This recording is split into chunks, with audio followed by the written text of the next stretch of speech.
Sylvie Détiola, vous êtes docteur en biologie et vous animez un centre d'études des NDE et autres états de conscience modifiés.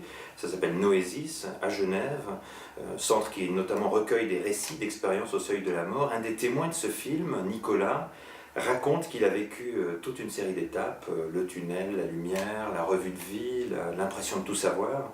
Est-ce qu'un tel récit, ça arrive souvent ? Alors effectivement, l'expérience de Nicolas est très complète. Il y a beaucoup d'éléments, beaucoup d'étapes. Je dirais pas tous les éléments qu'on a répertoriés pour une NDE, mais vraiment beaucoup d'éléments. Et ça demeure quelque chose de très rare. Donc, par exemple, Kenneth Ring, qui était ce psychologue américain qui a beaucoup étudié les NDE, avait estimé que ça concernait à peu près 10% des cas de NDE, d'arriver par exemple à cette étape de la lumière, d'entrer dans la lumière. Moi, ce que je peux dire, c'est que, par exemple, Nicolas, c'est un des premiers témoignages que j'ai recueillis. Et c'est vrai qu'à l'époque, je me dis, c'est fantastique, si tous les témoignages sont comme ça, c'est très riche, c'est très, très impressionnant. Et puis, peu à peu, je me suis rendu compte que c'était vraiment très, très rare. Et j'en ai eu quelques-uns, mais c'est vraiment pas la majorité, donc c'est relativement exceptionnel. Vous avez donc recueilli d'autres témoignages similaires depuis celui de Nicolas? Alors similaires, ils ne sont jamais complètement similaires, mais des témoignages aussi riches, avec autant d'étapes, oui, j'en ai recueilli d'autres. Et ces témoignages sont intéressants à plus d'un titre, et notamment, je dirais que ce qui n'est peut-être pas vraiment apparent dans le témoignage que vous a donné Nicolas, mais qui est apparu quand on a discuté, et qu'on trouve en général dans ces témoignages assez longs, avec beaucoup d'étapes, c'est qu'ils ont, c'est un des points les plus importants, je dirais, des NDE, ils revêtent un aspect thérapeutique. C'est-à-dire qu'il y a une composante psychologique importante, et la personne va, en tout cas dans le cas de Nicolas, par exemple, il s'est rendu compte de certaines choses, il a compris certaines choses par rapport à son enfance, qui lui ont permis vraiment d'évoluer de manière assez spectaculaire dans sa vie. Et ça, c'est quelque chose qui est souvent associé avec ces grandes NDE, où finalement le contenu, au-delà du canevas central qu'on retrouve dans toutes les expériences, l'expérience va avoir beaucoup d'éléments qui sont propres à la vie de la personne, qui ne parlent qu'à elle, et qui sont une source d'évolution potentielle importante. Quand vous recueillez ces récits, Sylvie Détiola, est-ce que vous vérifiez si la personne a vraiment ce récit de façon spontanée ou si peut-être elle a déjà connaissance de récits similaires? Alors je leur pose toujours la question pour savoir si, avant leur expérience, ils avaient déjà entendu parler de ce genre de phénomène, et si depuis leur expérience, ils ont lu beaucoup de choses à ce propos. Alors ça dépend. Il y a certaines personnes qui n'ont surtout rien voulu lire parce que justement ils ne voulaient pas être influencés, ils voulaient garder un peu leur expérience intacte, pure dans leur esprit, et puis d'autres qui avaient lu beaucoup de choses, et je n'ai pas remarqué vraiment de différence entre les deux. Parce que le phénomène NDE devient relativement connu aujourd'hui, de façon vague peut-être, mais on a entendu parler du tunnel de la lumière. Est-ce que vous constatez ça dans les récits que vous recevez, que les gens savent déjà un peu de quoi il s'agit? Oui, bien sûr, oui. Souvent, ils me disent « j'avais entendu parler de ce fameux tunnel » ou de ce genre de choses. Et c'est là où c'est intéressant, c'est qu'ils peuvent très bien raconter leur expérience avec des mots très, très stéréotypés, un vocabulaire qu'on entend partout maintenant. Et puis s'ils vont plus loin, c'est là qu'on voit qu'il y a des éléments qui ne sont pas racontés dans les journaux, qu'on n'entend pas à la télé, et qui là sont vraiment propres à leur propre expérience. Et c'est là où ça devient vraiment intéressant. Pour vous qui étudiez ces phénomènes, est-ce que c'est un gain de voir que maintenant ça devient relativement connu comme phénomène? C'est à double tranchant. C'est intéressant parce que on en parle plus librement, donc les gens se confient plus spontanément. Ça, c'est je dirais, l'avantage numéro un. Et puis, d'un côté, ce qui est embêtant, c'est que justement, on en parle beaucoup, on en parle mal.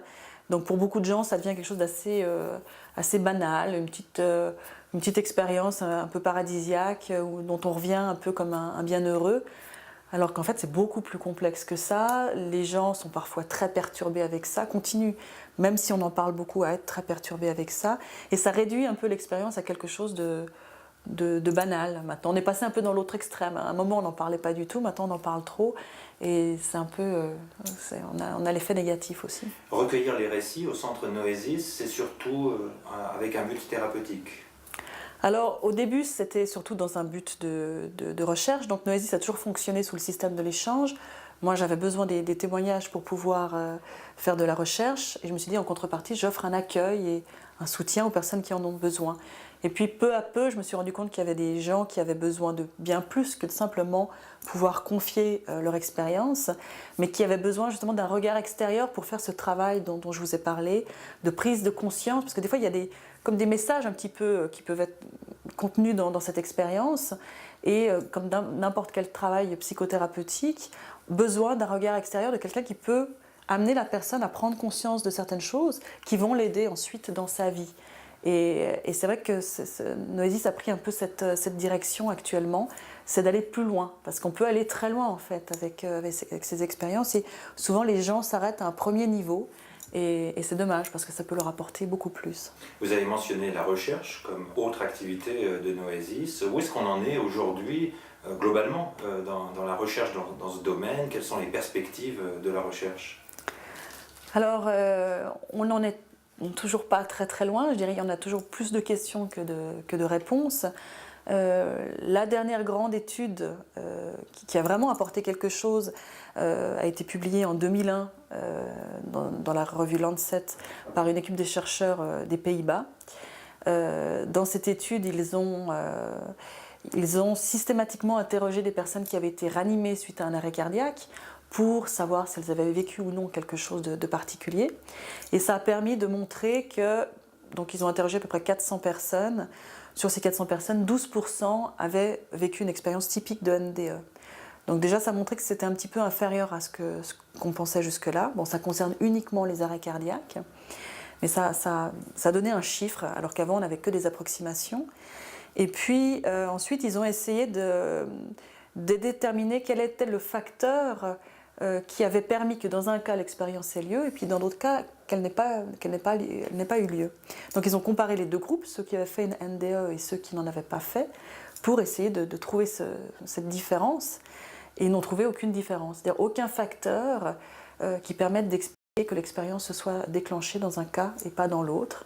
Donc ils ont cherché au niveau médical, donc physiologique, ils ont comparé les dossiers médicaux, au niveau pharmacologique, en comparant les médicaments qui avaient été administrés avant, pendant ou après l'arrêt cardiaque, au niveau psychologique, pour savoir si, par exemple, certaines personnes avaient eu plus peur de mourir que d'autres, et ils n'ont trouvé aucune différence. Donc, on reste avec plus de questions. C'est-à-dire que, est-ce qu'on est passé à côté? Peut-être qu'on n'a pas trouvé encore le facteur qui déclenche l'expérience. Pourquoi si peu de personnes font des NDE? Finalement 12%, c'est pas énorme, c'est quand même quelque chose, mais c'est pas énorme. Est-ce qu'il y aurait un problème de mémorisation? Puisque dans ces cas, en tout cas particuliers d'arrêt cardiaque, le cerveau n'est pas au mieux de sa forme, il peut souffrir d'un manque d'oxygène. Donc on pourrait imaginer que ce serait plutôt exceptionnel de mémoriser l'expérience, et puis que finalement, peut-être que tout le monde fait une expérience comme ça, mais que la majorité l'oublie, pour des raisons physiologiques, surtout étant donné que, en plus, dans ce cas-là, la moyenne d'âge était assez élevée, donc on sait qu'il y a plus de pertes de mémoire suite à un arrêt cardiaque. Est-ce qu'il y a un problème de refoulement aussi? Est-ce qu'on aurait tendance à refouler quelque chose d'aussi déstabilisant? Ça soulève beaucoup de questions. Donc depuis cette étude qui a un peu animé le monde médical et scientifique, il n'y a pas eu grand-chose de fait. Je dirais que certaines études ont essayé de vérifier cette fréquence, et la fréquence oscille entre 10 et 20% pour les cas d'arrêt cardiaque. Vous dites faire cette expérience, faire une NDE, ça veut dire des gens qui disent en avoir vécu une, on ne sait pas ce qu'ils ont vécu vraiment. C'est-à-dire? On ne peut pas prouver qu'ils ont quitté leur corps, par exemple. Ah non, on peut pas. C'est ça le problème, c'est tout le travail se base sur des témoignages et sur la confiance qu'on attribue à ces personnes, à leur bonne foi. Mais effectivement, on n'a aucun moyen qu'ils aient vécu quelque chose. Je crois que ça, maintenant, plus personne ne le remet en question. il y a peut-être certaines personnes qui affabulent, mais la majorité des gens sont de bonne foi, ont vécu quelque chose. Maintenant, la question, c'est qu'est-ce qu'ils ont vécu? Est-ce qu'ils ont vécu quelque chose qui est vraiment que du domaine de l'hallucination, ou est-ce qu'on touche à autre chose? C'est un peu ça la question actuelle. Et dans ce domaine, on n'a aucune certitude, ni dans un sens, ni dans l'autre. Voilà, on n'a absolument aucun moyen de répondre à cette question. Il y a les partisans de l'hallucination et puis les partisans de la conscience quitte le corps, et peut aller se balader, et voilà. Mais on n'a aucun moyen de répondre à la question actuellement. Selon vous, Sylvie Detiola, quelles sont les recherches qu'il faudrait effectuer aujourd'hui? Alors il y a des pistes, et puis il y a des choses qui sont entreprises quand même.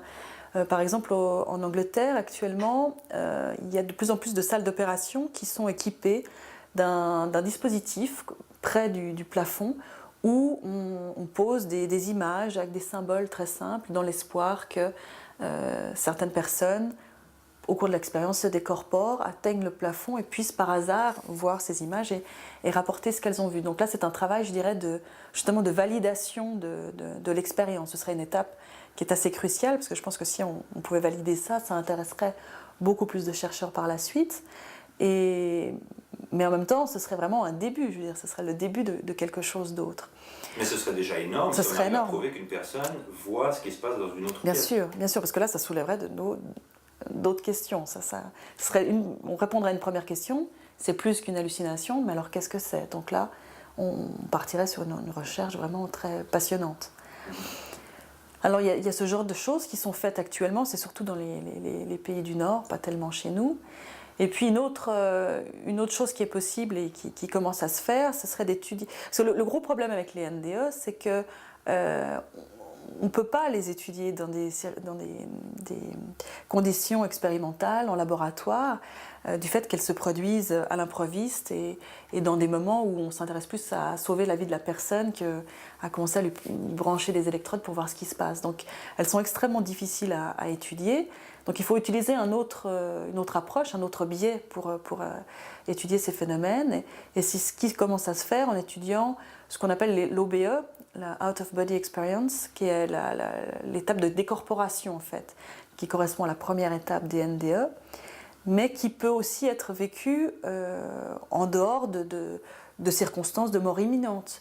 On sait maintenant, il y a beaucoup d'études qui ont été faites, ça dépend selon les études, mais selon la population étudiée, selon la culture, ça varie entre 10 et 48% de la population qui a vécu au moins une fois dans sa vie ce genre de choses. Donc, en tout cas, ou qui dit l'avoir vécu. Je dirais dans notre société, ça a été étudié aux États-Unis, en France, dans des populations d'étudiants, etc. Ça tourne souvent autour de 10%. Donc c'est un peu le chiffre qu'on a maintenant. 10% des gens auraient au moins une fois dans leur vie vécu ce genre de choses. Alors il y a plein de causes. Ça peut être la prise de drogue, ça peut être sous hypnose, ça peut être au cours d'une opération, donc sous anesthésie. Et puis ça peut être de manière complètement spontanée. C'est les cas les plus intéressants parce que là c'est beaucoup plus fréquent. C'est pas une fois dans la vie, mais ça peut être de nombreuses fois dans la vie. Ça peut être à l'aide de techniques de relaxation, des techniques qui sont basées sur le contrôle de la respiration, la sophrologie, des choses comme ça. Et donc là aussi, c'est pas vraiment spontané, mais c'est volontaire. C'est-à-dire que la personne peut assez facilement le reproduire. Et là, ça devient intéressant parce qu'on peut étudier ça dans des conditions expérimentales. Pourquoi ne l'a-t-on pas fait depuis 30 ou 40 ans qu'on en parle? Alors, il y a eu un grand mouvement dans les années 70. Aux États-Unis, il y a eu pas mal d'études qui ont été faites. Alors, ce qu'on peut faire donc, avec cette expérience, il y a deux choses. C'est soit étudier ce qui se passe au niveau cérébral, essayer de comprendre les mécanismes neurophysiologiques qui sous-tendent ce genre de phénomène, et puis vérifier un peu la réalité de l'expérience, un petit peu comme ces études qui sont faites en Angleterre, où on essaye de valider un petit peu la réalité de l'expérience et de déterminer si c'est une hallucination ou si on a affaire à autre chose.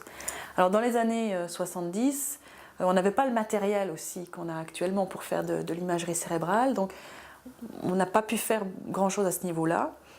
Et puis l'autre grand problème, c'est que c'est malgré tout très difficile à réaliser dans des conditions expérimentales, parce qu'il faut vraiment des des sujets qui soient capables de le faire à volonté. Puis c'est pas comme si on leur demandait de faire de la bicyclette ou de soulever des haltères.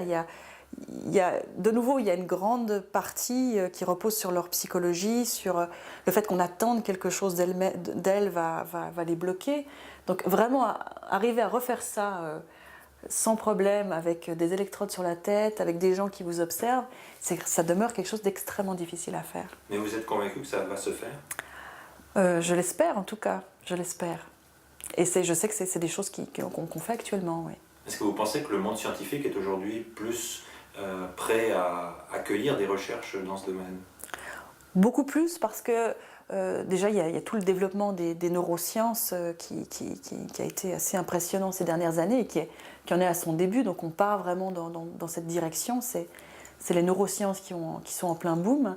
L'étude du cerveau? L'étude du cerveau et de la conscience, et là on en est vraiment au balbutiement. Donc il y a un engouement quand même pour cette recherche, et dans les phénomènes liés au cerveau, l'OBE est un phénomène très intéressant.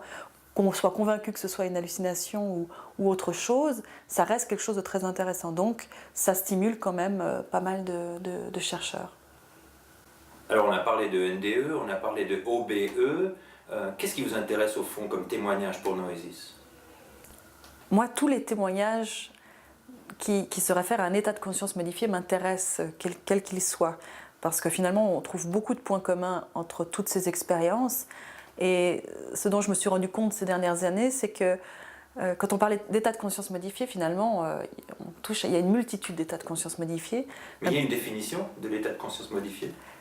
C'est très ambigu parce qu'en même temps, on n'a déjà pas vraiment de définition de la conscience. Alors, définir un état de conscience modifié, ça devient très complexe, mais on peut dire quelque chose qu'on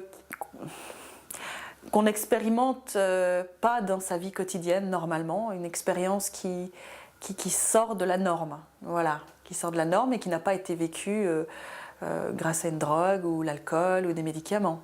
Donc dans un état où on s'attendait à vivre tout à fait normalement, où tout d'un coup quelque chose se produit qui sort de la norme. C'est un peu ça, un état de conscience modifié. Et vous recevez volontiers tous les témoignages de cet ordre? Oui, parce que finalement, ça forme une sorte de continuum, tout ça, toutes ces expériences où il y a des points communs, il y a des différences. Et des expériences comme la NDE, c'est un petit peu la pointe de l'iceberg. On en parle plus parce qu'elles sont très spectaculaires, parce qu'elles sont liées à la mort, et il y a tout un tabou autour de ça. Donc ça demeure, moi, quelque chose qui me passionne, mais c'est vrai que ça m'intéresse aussi, d'autres expériences m'intéressent, parce qu'il y en a d'autres qui sont aussi très spectaculaires, hein, qu'on peut vivre comme ça, sous la douche, en se promenant. Enfin, il y a vraiment des choses assez particulières.